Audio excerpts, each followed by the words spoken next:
To all my Auburn fans, ladies and gentlemen, you can all rest.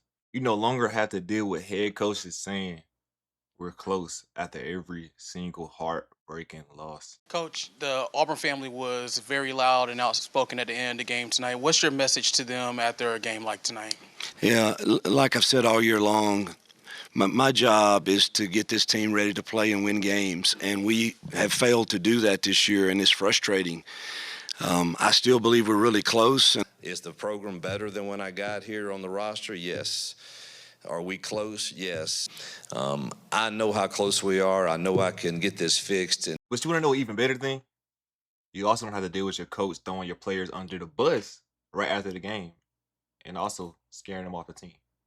Hugh, any update on the status of Damari Alston? There's been some kind of smoke out there. Yeah, Damari failed to meet the expectations and standards of our program, and we love him, wish him the best, but that's where it's at. Yeah, Hugh, is Damari like gone? I mean, is he like gone, like you won't be playing here anymore?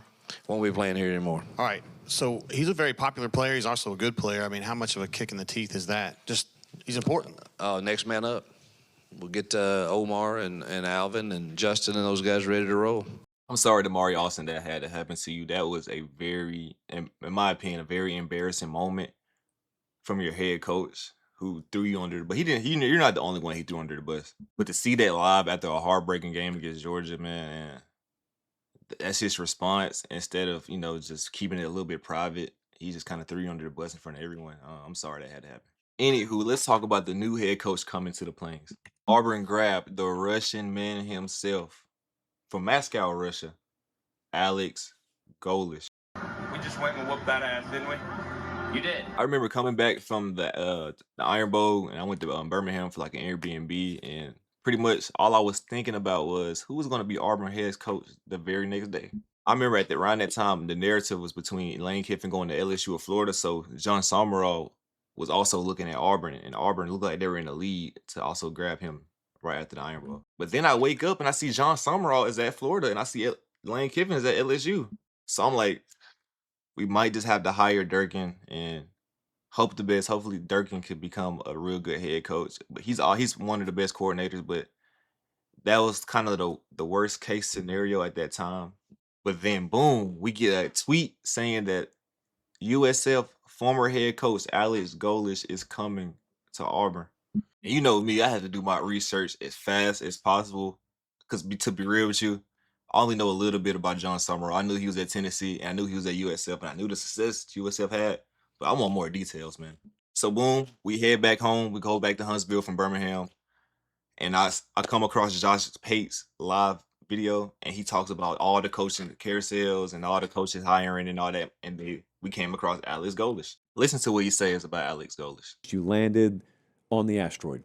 At least Auburn got a really good head coach that most of you don't even know. Most Auburn fans did not wake up this morning intimately familiar with Alex Golesh. That's okay.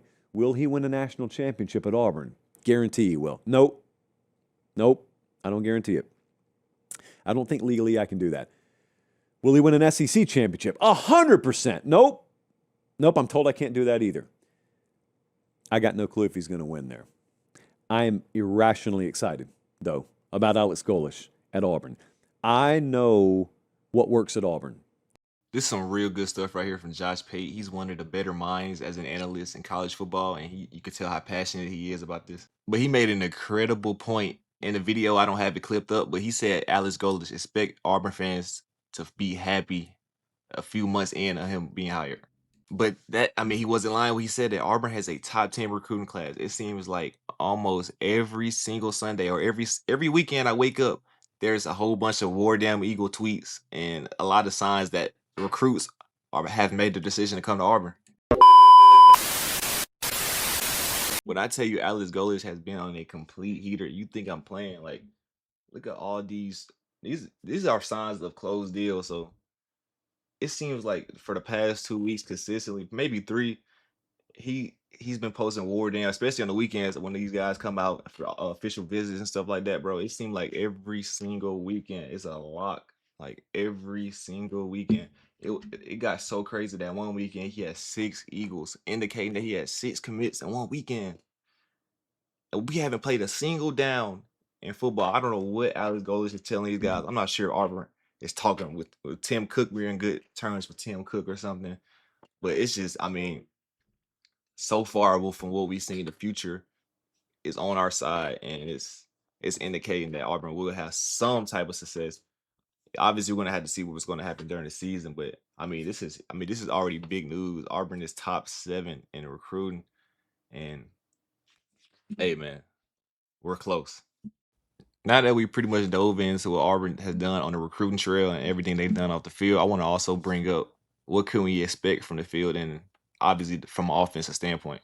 Auburn ended up bringing about 13 transfers from USF, and a few names that pretty much stick out to me were Byron Brown, Keyshawn Singleton, Chaz Nimrock, Jeremiah Coger. I'll probably say Jonathan Eagles and Fred Gaskins and Gavin Jenkins. Like, I turned that tape on, I checked those guys out. They will be instant impact for Auburn, especially Keyshawn Singleton. He's probably one of my favorite players so far. That was grabbed, and also Chaz Nimrod. So those are some guys to keep in mind. But let's talk about the most important guy maybe on that football field, Byron Brown. And obviously you've seen on the internet them joking on his passing form and stuff.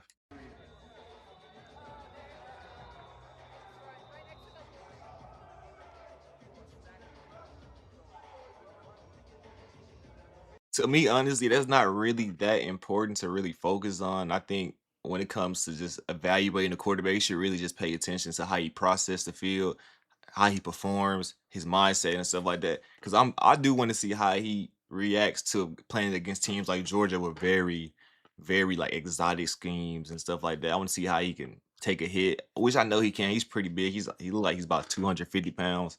He was top 4 in like overall player grade in PFF, which could mean something, but also could not really be that important.